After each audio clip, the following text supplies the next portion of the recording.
Welcome at home with Stacy and Courage, where you will find me busy creating clean products, preserving, planning delicious, nutritious meals for my friends and family.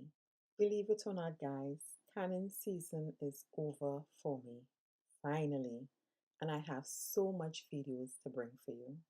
I am just bringing them as I edit them one at a time. And I have a whole new series I'm ready to start.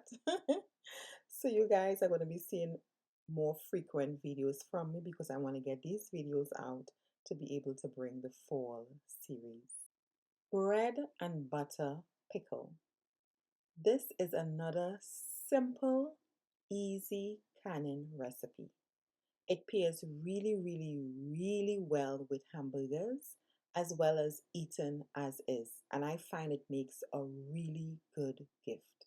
You want to start off by slicing all of your ingredients. You want to slice your peppers, your onions, as well as your pickling cucumbers, and slice everything in a really nice uniform shape. Of course, you're going to preserve with your salt.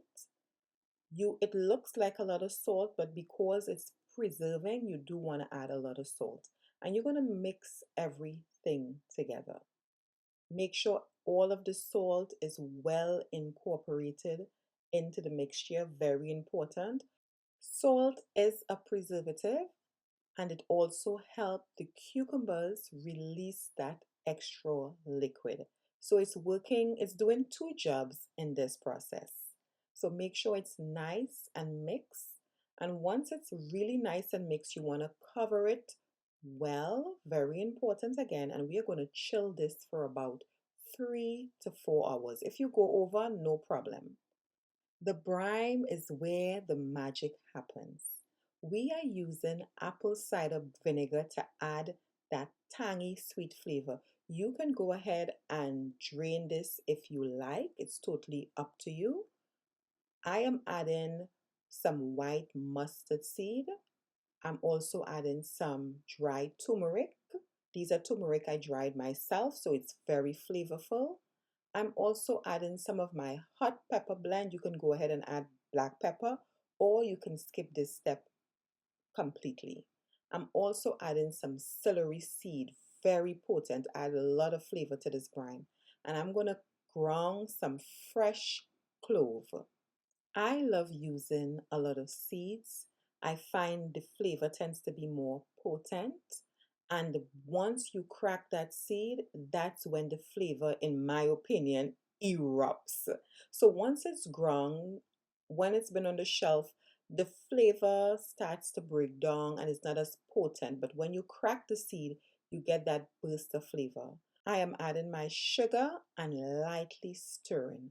Now I will use another pot because this one is too small, and I am going to lightly stir and make sure that my pot is on medium to low, not high. You don't want it to bubble over.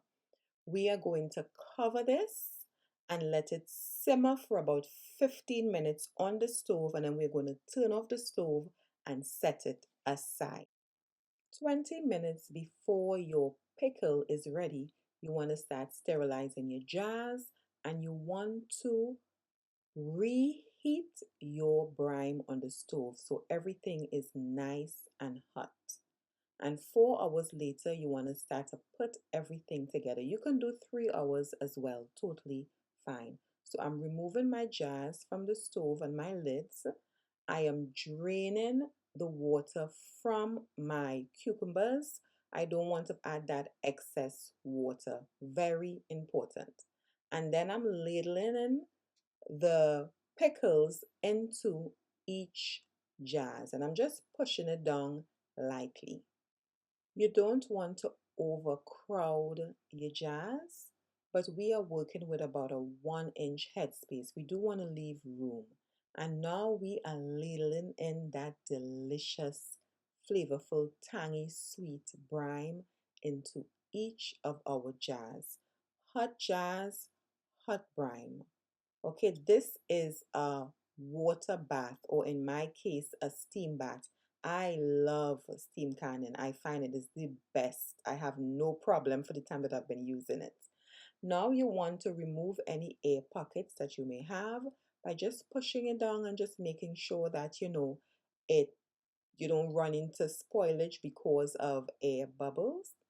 And again, go over, make sure you adjust the water level, make sure everything looks fine, it's up to your likeness, because this will be delicious. And I love giving this as gifts as well. Wipe the rims of your jar with water or water and vinegar. You can do this about 2 times to make sure that it is clean. And of course, you will apply your lids to each jars and the rings as well. And you want to just finger tighten your ring. You don't want to tighten it too tight, just lightly tighten, and you want to screw them on. And now we are ready to add our jars to the canner. And you can add this to your canner for 25 to 30 minutes. And let me just tell you, this was delicious. We actually had hamburgers today. And this stores for about up to 1 year. So you cannot go wrong with this. So thanks for watching At Home with Stacy and Courage. See you soon.